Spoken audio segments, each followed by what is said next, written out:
You ever have one of those days where the world just feels loud, like really loud? It's just a constant barrage of noise, to-do lists, notifications, and the idea of just sitting down and reading a book, it feels almost impossible, right?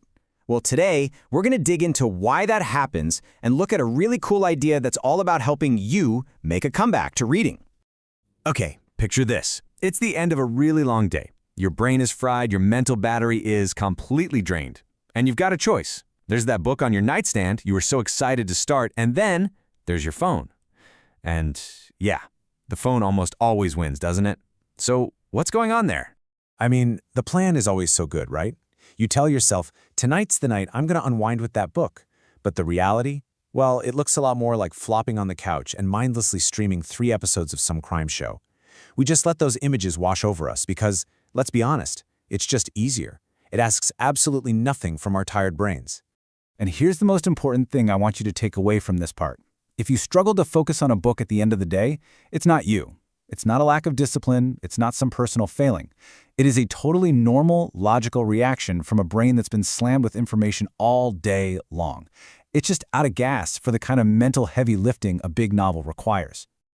Okay, so here's the twist, the great irony of it all. Even though reading feels like the hardest thing to do when we're tired, the science is absolutely crystal clear. It is the single most effective reset button for a stressed-out brain. And what's really wild is how fast it works. I mean, check this out. A pretty famous study from the University of Sussex found that it only takes 6 minutes. Just 6 minutes of quiet reading to start bringing your stress levels way down. That's it. And we're not talking about a small change here. The impact is huge.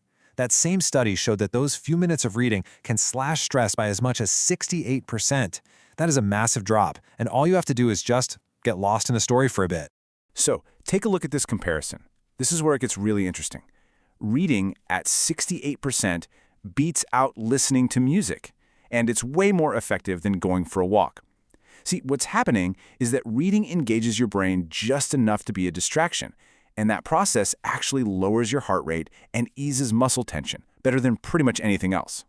And hey, the perks don't stop at just stress relief. Think about it. That harsh blue light from your phone or TV, it messes with your sleep. But reading, it's like a gentle off-ramp for your brain. That means deeper, more restful sleep.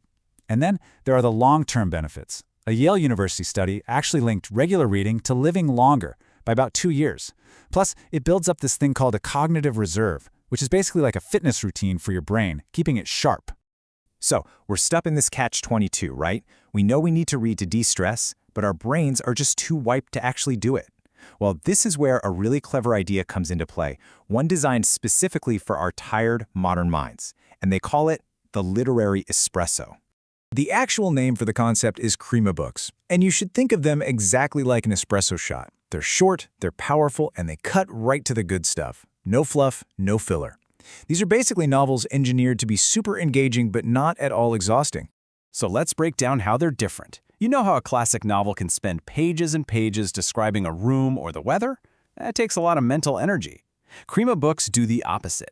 They intentionally leave a lot of those details out. They just give you the sketch, and then your brain gets to do the fun part of filling in the blanks. They call it Kopfkino in German, which basically means head cinema.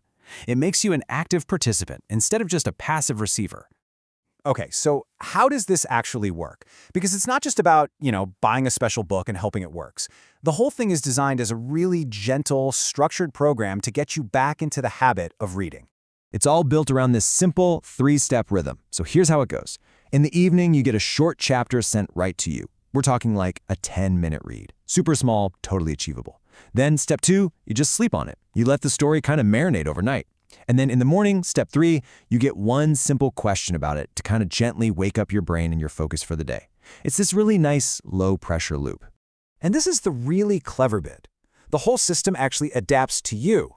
The first few chapters are super short, super easy, but as you keep going with this little daily ritual, you're basically training your focus muscle without even realizing it.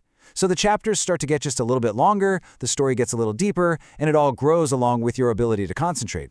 But at the end of the day, this whole thing isn't about life hacking or productivity or trying to optimize yourself into being some kind of better person. No, the mission behind it is actually much quieter. And honestly, I think it's a lot more important. There's this quote from the creators that I think just nails it. They say it's not a self-optimization tool, but a quiet counterpoint to a loud world. And that's exactly it. It's meant to be an antidote, not just another thing on your to-do list.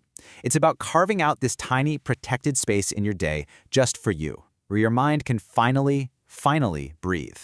And you can kind of see how that feeling would build over time. Day 1, it might feel a little weird, but probably easier than you thought. By day 3, you might notice your mind just settles down a little faster at night. Then, by day 7, you're actually looking forward to it. It's your little escape. And by the end of the 12 days, you've done it. You are reading again. Maybe not perfectly, maybe not for hours on end, but consistently. You've rebuilt that bridge in a way that actually works. So really, it all boils down to this one question. In a world that is constantly screaming for our attention, what could you do with just 10 minutes of quiet? What would it feel like to swap that endless, mindless scroll for a short, quiet story and just let your own mind do the rest? That might just be the most powerful comeback there is.